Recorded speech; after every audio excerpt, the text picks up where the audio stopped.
This week, Blizzard games are reportedly vulnerable to DNS rebinding attacks. A fraudulent ad company poisons the waterhole of online advertisements. Working overnight is being classified as a carcinogen. And our first ever guest interview with Mattias Madhu of Secure Code Warrior. Stay tuned for all that and more on this episode of Application Security Weekly. This is a Security Weekly production.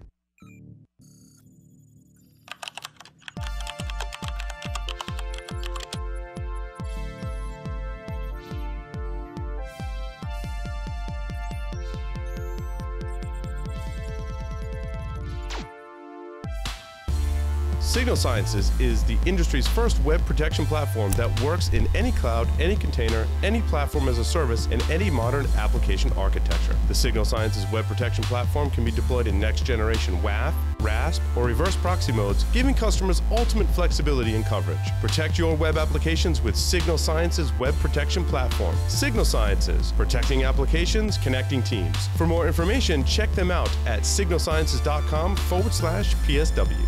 This episode is brought to you by IT Pro TV, binge-worthy learning for IT teams. Why is it binge-worthy? It's learning presented in an engaging and entertaining talk show format that beats voice-over PowerPoint snooze fests. IT Pro TV offers an on-demand course library with more than 3,300 hours of content.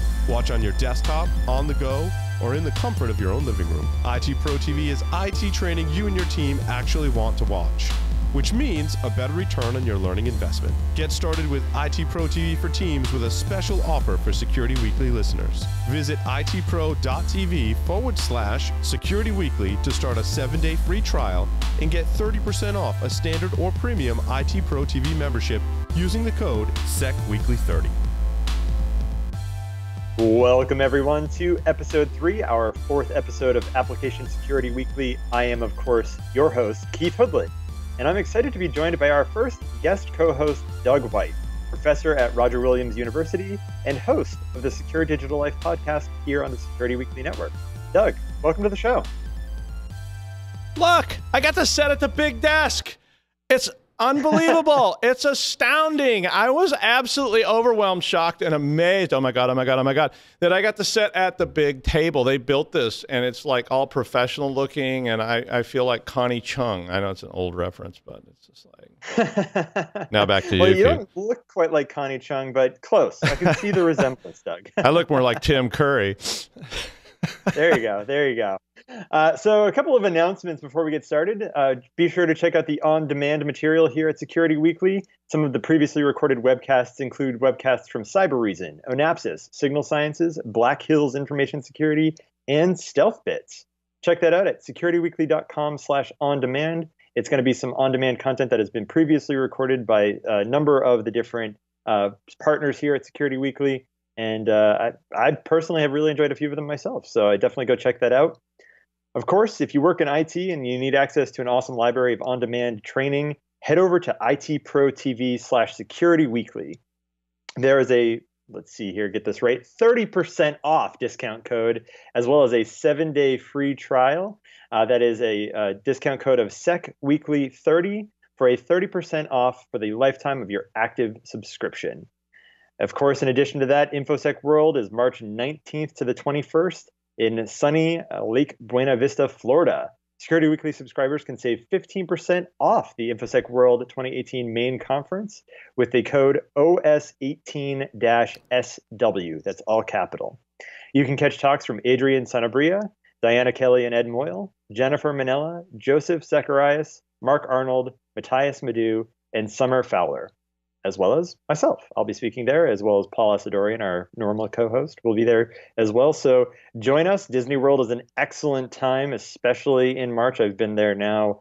Gosh, this will be my 5th year in March attending, well, not necessarily InfoSec World, but definitely being at Disney World itself, and very glad to be going to InfoSec World.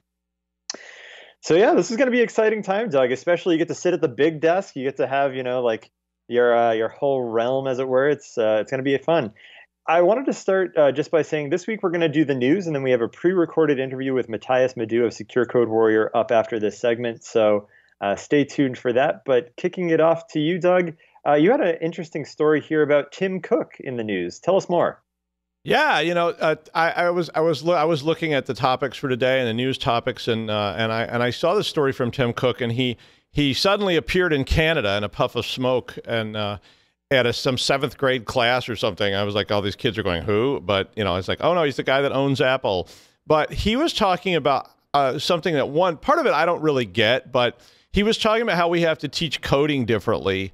And he was talking about Swift, of course, which is Apple's inbred language. And Swift is, if you don't know, listeners, Swift is a product that Apple put together for the development of apps. There's like 250,000 apps on the App Store that were written in Swift. It's a C++ kind of derivative. It's based on C, but they also pulled in all kinds of pieces of every language on Earth. I think they say they took the best of everything and put it in there, and it's a really cool language. What I didn't understand was what he was saying was he said we have to teach programming more horizontally, and I don't know what that must be some corporate thing or something I didn't quite get, because I was like, what does that mean to teach it? I was always saying you should teach programming trapezoidally, but I'm not sure what that means either. Have you ever heard that term? I've never heard that. Honestly, I haven't either, but I wonder if he means that we need to teach it more broadly in terms of rather than specializing in, say, a university program in computer science where they just teach programming in just the computer science program itself, but teach it literally everywhere. And to the extent that, especially in this article, he talks about how, or at least the teacher of the class, Denise Salzman, talks about how coding is something that her students will need to know because they don't even know what kind of jobs they will have yet, but coding will probably be one of them, or at least be inherent in all of the jobs that they would potentially have in the next 20 or 30 years. I agree with that. It's one of those skill sets that, as learning foreign languages is, learning to program these things that we use, whether it's, our phones with Swift and all of that, or, our computing devices, whether it's a tablet or an actual computer, is going to be pretty important. Doug, you're an actual professor of computer science at Roger Williams University. What are some of the things that you're finding with the students that are joining your classes, especially if it's maybe like freshman students? Are they coming in with knowledge of coding already, or is this kind of their first exposure, or a mix? Honestly, it's a mix. You'll get people, because I mean, for me at this point, I'm like, how can you not know how to code? At least you don't have to be an expert. You don't have to be writing weird linked list things. But I mean, how can you not know how to code? I mean, if you want to mod a game, so if you just want to mod a game, you have to know something about coding just to do that. I mean, you look at the mod rules for like Factorio or Kerbal Space Program or anything, and it's this massive thing of like, you really need to know like, all these different programming concepts and programming archetypes in order to be able to do this. And so I'm surprised when I get people who don't know how to code, but you're also getting more people who do, who have been learning Swift, who've been learning Scratch, who've been learning things in Cyber Patriot or whatever. So those people have a huge leg up on the modern world, regardless of what field they choose to go into. Because, if you're a financier, you probably want to be able to write some code because you may need to script something in, to do on the fly. So you want to sit down with your phone on the trading floor and go, how do I script in to pull this feed in so I can see it? And all of a sudden you need to know how to code. And I get calls like that from people that, that are like, oh, hi, I work in Wall Street and I really need to know how to do, and it's like, can you teach me how to do Swift programming in like 5 minutes? Sure, no problem. Yeah, well, and it's interesting too, because so my wife works in communications, and there are a number of times where she ends up having to merge data sets between Excel spreadsheets. And I think to myself, yeah, you could probably do that in Python pretty quickly with a bit of code and, a little bit of thought into designing it, to the extent that even knowing scripting languages is going to be hugely beneficial to students anywhere. Compiled languages are obviously going to be very important as well, from things like Java or C or C++, even Swift, to make special little programs to do repeated tasks, right? Like as you and I probably know, Doug, it's don't repeat yourself. If you do something enough times, script it out, automate it, and make sure that you catch the edge cases appropriately. and then just kind of keep working at it. So. And ultimately, when you bring up Excel, again, we get a lot of questions about that, and you immediately need to be able to do a whole bunch of different computer science things to do Excel well, because you've got the database concepts, you've got programming and scripting concepts, you've got security concepts, and all those things come into play. And I really think what Tim was getting at was we need to teach it organically. So that means you have to embed it in your life, because everything in the future is going to involve some kind of, whether you're playing a video game and you need to figure out, how can I change the color of my player's hat from red to green? I had somebody ask me that. To, I write an Excel I use Excel at work and I need to automate a task. All of a sudden, all those things become part of it. So I think teaching people organically and just embedding it in their lives means that it becomes a part of, the whole gestalt. Ooh, I said gestalt. Have a drink. Absolutely. And I mean, to the extent as well, like, I think that Minecraft of anything has done the most to embed this in the lives of young people today. I mean, one of my colleagues, her daughter is so into Minecraft that she's picked up Python coding and has started to develop out all sorts of things for her gaming experience, which, to that end, I mean, Python as a language is pretty powerful, and the number of things that you can do with it seems to be growing every day. Perhaps much to the chagrin of some people, but even still, like, you're right, we gotta have to have this embedded into everyone's regular lifetime experience, so that eventually, if they need to quickly do a different given task regularly, or do it repeatedly, it becomes easy to do. Speaking of games, by the way, it looks like in this case Blizzard Entertainment's video games, including Diablo 3, Overwatch, World of Warcraft, were vulnerable to a DNS rebinding attack, which in this case, it looks like Tavis Ormandy of Google's Project Zero sent that over to them, and then they broke contact on December 22nd. And so this released shortly thereafter, as is wont to do from Google Project Zero when you stop working with the people that are trying to help you. Doug, can you tell us a little bit about DNS rebinding, or at least maybe at a high level how that might work? Yeah, I mean, DNS rebinding basically means that I'm going to go out and I'm going to set something to pretend. It's not quite DNS poisoning, but it's like that. I'm going to pretend to be, like, say, 127.0.0.1. And if I can convince your system that I am 127.0.0.1, then basically what happens, I can redirect queries from your system off to my page, which now your system thinks is trusted and is on localhost. And in that regard, I can pull malware into a game, or I can, and guess what? People that run games, a lot of times are running them with like no security. They're running them wide open, and they're not thinking about security and issues, because they're wanting to play a game and they just want to make it work because they want to jump in there and hack and slay.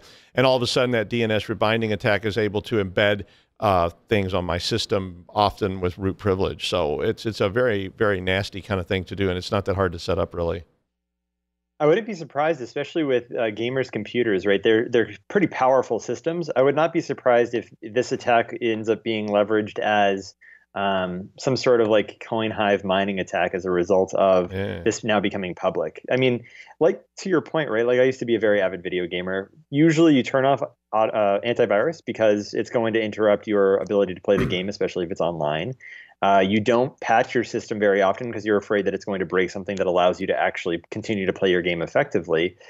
And you tend not to pay attention too much to security because you're busy playing video games. So at the end of the day, this could spell a very bad time for a number of people that, in this case, will probably end up mining Bitcoin or some variant of Ethereum for somebody as a result of not patching their system. Yeah, I mean, I've seen so many flaws in video games down through the years. I mean, some of the earliest like online type flaws I ever saw were on Sierra Online. There were games on there, and they had unencrypted data streams. They had locally stored text files. I mean, that was some of the stuff we were doing, was going in there and going, I could turn this sword into like, a lightsaber just by changing a value in a text file that's stored locally on my machine that they're hoping I don't figure out. And all of a sudden, these become big holes. And like I say, you're distracted because gamers always trying to get the game up and running. So you've installed it and you're ready to play, and you're not really wanting to sit down and do system ops for like the next 12 hours to try and make sure everything is kosher.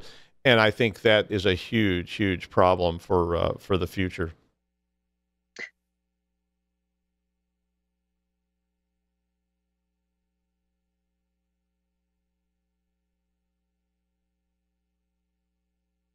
Yeah.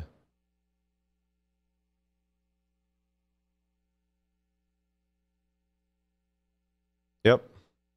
Yeah, Mark, really good point. Thanks for jumping in as well. I think that's Mark from production, by the way. Mark does excellent work. He's the one that designed the logo and got a lot of this stuff off the ground from a design perspective. So, Mark, thank you for that. And yeah, to your point, even video game designers. Thankfully, there are a number of video game companies that are doing a great job with security today, or at least trying to. So Blizzard Entertainment says that they are working on actually pushing a patch that really fixes this problem. They took a blacklist approach, and then Tavis kind of hit them over the head with a stick and saying, no, that's not an actual fix. And so they opened up contact again to say, we're working on a whitelist approach, pushing soon. And thankfully for Blizzard's setup, they have kind of that unified updater. So it shouldn't be it's going to be a seamless experience for the gamers. And I think that as a security professional, thinking about how to provide a seamless experience for your users in a way that doesn't interrupt their kind of goals or what they're trying to achieve is the best way to move forward. Tavis has said, though, he is going to be looking at gaming systems and platforms that support over 100 million users. So look out, because I imagine we're going to be seeing more of that this year. And hey, gamers, listen, just like business people, you're out there, you're downloading mods, you're downloading scripts, you're downloading add-ons to help you do your job or to play your game. And these things are written by who knows. And one of the big concerns I have about it is just, you see all these mods, and these mods can be thousands and thousands of lines of code. I have no idea what that does, or without literally digging through it statically and just looking at the code. And so as we get more moddable games, which is a very popular thing right now, you're going to see more problems with that, because these moddable games are wide open. They're open source architecture. You can go in and change them, and all it takes is me to embed some malware in my mod, and all of a sudden you got a big problem. And we actually, so on the show a few weeks ago, we talked specifically about, it was a fictitious scenario of someone that was effectively poisoning an NPM package, so a node package that would get bundled into other node packages. And all it takes is, one bad apple to poison that water hole, to then get pulled upstream into other packages or what have you. I always go back to thinking about like the left padding JavaScript library that was at one point pulled back from an open source repository, and then broke a bunch of stuff for people. So speaking of that, kind of taking a little bit of a segue, it looks like there is an organization called the Zirconium Group, which is pushing phony malware and phony advertisements that deliver malware and fake flash updates, which in this case is one of those water hole or poisoning attacks where, as long as they become a trusted agency, they had actually 28 fake ad agencies that they were working to get trusted, they could display malicious ads to users. Doug, what are your thoughts? I mean, another situation of people working in an ecosystem in a way that seems legitimate, but they are abusing it. Every good con deserves another. I mean, all these things are just more variations of cons that we've been seeing for probably since cavemen were, trying to convince the guy next door that their cave was better or that it wasn't a swamp. I mean, these are just pop-up ads. They're very malicious because they take advantage of the most vulnerable people, which are end users that are older, end users like my dad, who's 90 years old, and he calls me and says, this thing's flashing on my screen. It says, your AAA account has been violated. You've got to click here to correct it right now. So that kind of stuff being pushed out is dramatically problematic. It's difficult to stop because it's very easy to do these kind of cons, and people apparently fall for them continuously despite, and they're really good at it. I mean, they know how to push your buttons. I got one a couple of years ago where it literally popped up. It had my daughter's school name on it, and I don't know how they got that, but they had it, and it said, this has happened. You need to contact us immediately. Click here to go to the interaction or whatever. And, and I was reaching for it, and I was like, whoa, that sounds strange. And then, and I backed off, and I realized, it was just another spear phishing attack. And I don't think you're going to see these things let up. We just have to educate people so that users in your organization are aware that this stuff goes on. The more personal they get it, so the more they pull this stuff out of Facebook, the more they pull this stuff out of Google and reuse it against you, the more likely you are to click on it. Because if you were just looking at downhill skis on fatipus.com and an immediate response pops up that's related to that, it's so much more likely that you're going to say, oh yeah, I was just looking at that, and it says, hey, get 50% off on Fatipus skis today. Click here, and I mean, boom, you're malwared right there. So it's scary stuff. Yeah, I mean, they're getting better at it. And in fact, the article cites that basically by carefully developing those relationships with legitimate ad platforms, the ads from this group were able to reach something like 62% of the internet's ad monetized websites on a weekly basis in 2017. So that's huge. That's dangerous. And I think that the makers of ad blocking software are going to have a very good year if this continues. So moving on to, we have a time for a few more articles. There were a couple that I wanted to hit. Specifically, it looks like Uber pushed a fix to its two-factor authentication bypass bug that was originally reported by Karan Saini of New Delhi. And full disclosure, so I work for BugCrowd. It's a bug bounty platform. This was reported on HackerOne, which is a competitor for the Uber bug bounty program. And apparently what ended up happening was this was marked as a informative bug, which according to their documentation meant it was useful information but did not warrant an immediate action or fix.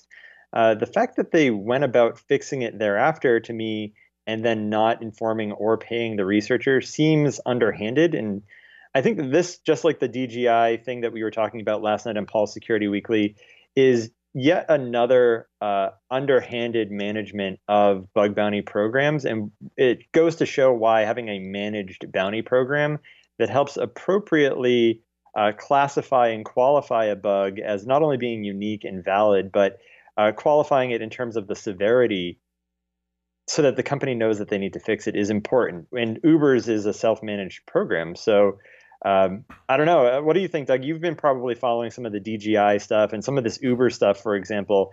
What do you think about managed bounty programs versus self-managed? It looks like the self-managed programs are losing pretty badly. Well, yeah. Uber playing dirty. Imagine that. But I mean, at the end of the day, you have a big spectrum of things that get involved here. So all this stuff, which just until recently was very below the radar. So all this the bugs and security and all this stuff was below the sort of smoke of the corporate world, and no one saw it.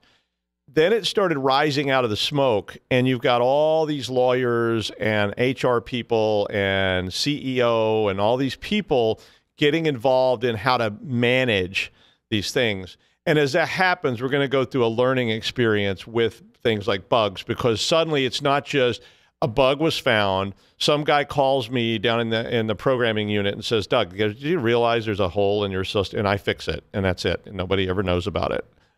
Now it's like a bug bounty. It's public. So I think the problem with the managed bug bounties is that you kind of, at least from a legal perspective, are announcing that we have problems, and you're making it official that we have problems. And so I can easily see legal and the C-level people saying, we really got to keep this thing sort of self-managed internally and not let it get out, because the minute we put it out there and say, oh, it's an official thing, all of a sudden we can get sued, we can get approached, and there's all these people that don't know what it means. And of course, depressing the severity of it is always going to be one of those legal things too, right? Where the lawyer's saying, oh, don't say this is the end of the world bug, because then we'll get sued. Let's just say it's a minor bug and we'll fix it, and then hopefully nobody got hurt. And I mean, I kind of think that's where this is. But I'm a big fan of managed bug bounty programs, but we're learning. For sure. And I think that also one of the nice things that a lot of people don't know about bug bounty programs in general, and this is fairly true across platforms, so it's not necessarily specific to BugCrowd, but you can run programs privately. So you don't necessarily have to announce that you're running one of these things to the world. But you can, in fact, run a managed program that gets validated, triaged, appropriately set for severity. And you don't have to announce it, which is, I think, partly limiting or at least somewhat getting through that legal HR barrier of people saying, OK, if we can limit the number of researchers, or maybe if we can limit who knows about this, we can at least shake the tree, because managed testing at the end of the day is going to find a lot more, or at least it's going to find those logic flaws that you might not otherwise grab. But to that end, there's definitely one of the things I answer on a daily basis is the concern about who are these researchers. We don't want the world knowing about this. And it's 5 years on from bug bounty programs being more broadly adopted past Facebook or Google or Amazon, for example. Now that these are much more widely adopted, I think that we're slowly turning the corner there. Moving on, I had two more stories I wanted to grab as well. The first, I'm going to have the womp womp kind of sad trombones one, which is according to a video that I linked to in the show notes that says working overnight has actually been officially classified as a carcinogen, which to those that don't know means it can lead to cancerous masses in your body over time if you don't get enough sleep. So probably bad news for our friends in development or our gamers that are listening to the show. Sounds like they need to get some sleep. What do you think, Doug? I mean, for me, I think I got to cut back on the coffee at night at this point. Well, let me explain a few things about carcinogens. Basically, at this point, I should be a giant walking tumor. Maybe I've been described as that before. But yeah, I mean, I think physicians are always telling us for a long, long time that sleep's important. But at the same time, I don't know how you get around this in our world, because when something goes, I just spent 37 hours rebuilding a VMware server that died on the first day of classes. I mean, I couldn't just say, sorry, guys, got to take a nap now for 8 hours to avoid that carcinogens that we might encounter from sleeplessness. I don't know. I think a lot of professions are like that. You're going to tell doctors, gee, people shouldn't die at night, so you'll just have to, because we have to get our sleep. I don't know. I thought that was a very interesting article, and I don't know what's going to happen when suddenly they they have. I don't know where they print that, like staying awake. They'll put it on a sign on the wall in my office. It says staying awake late means a chance of cancer. So have another cigar. Right. It's interesting to me as well, because you're right. Like, there are those situations that you just can't avoid and you need to stay up late to get the job done. Like, that happens. I think that what it's getting at, though, is as people drive themselves further and further to achievement without really taking the time to do proper self-care, I guess, for lack of a better term, which includes, I guess, in this case, sleep, is important and interesting. In fact, I've had a number of people tell me personally, because I do a lot of productivity planning and time management, and I announce it out on Twitter. They've told me that I should do a talk on time management, and I actually probably will be trying to put one together and talking about that later this year, because I think that we can achieve all of our goals, and especially if we do proper planning. So having backups for that server might have been good, but if it died because of a Spectre meltdown patch, for example, there's not much you can do about that. So to that end, yeah, it's definitely one of those situations where, especially for me this year, like, I've had to say no to a lot of things because I knew that I didn't have enough time of the day, and I kind of really like my sleep. So with that, I wanted to end on a high note today, which is Facebook is inviting submissions for Secure the Internet grants, which are due by March 30th of this year. And the topics that they're looking to issue grants on, up to $100,000 for any given grant, is abuse detection and reporting, anti-phishing, post-password authentication, which I'm not really sure what that means, but that's kind of interesting, privacy-preserving technologies, security for users in emerging markets, and user safety. I find it really interesting, and Doug, maybe you'll have a comment on this, that Facebook is giving out $100,000 grants for privacy-preserving technologies. Sounds ironic, don't you think?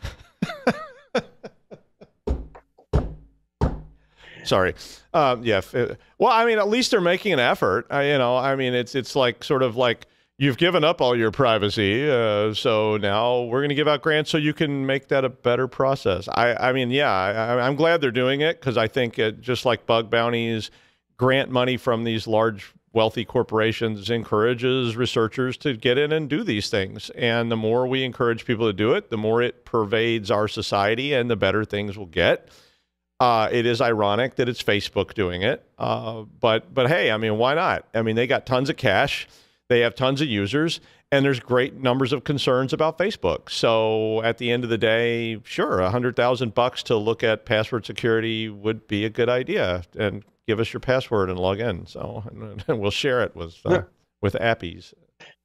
Right, for sure, for sure. And quite frankly, I applaud them on this as well because at least I think they're putting the right foot forward. Yeah. WhatsApp is a great example of a privacy technology that has done a number of good things the world over. So to some degree, as ironic as it is for how invasive they can be in terms of privacy, they are definitely putting the right foot forward here. So with that, I just want to say that up next is our pre-recorded interview with Mattias Madhu of Secure Code Warrior. Thank you, everyone, for joining us this week for another episode of Application Security Week. Thank you, John.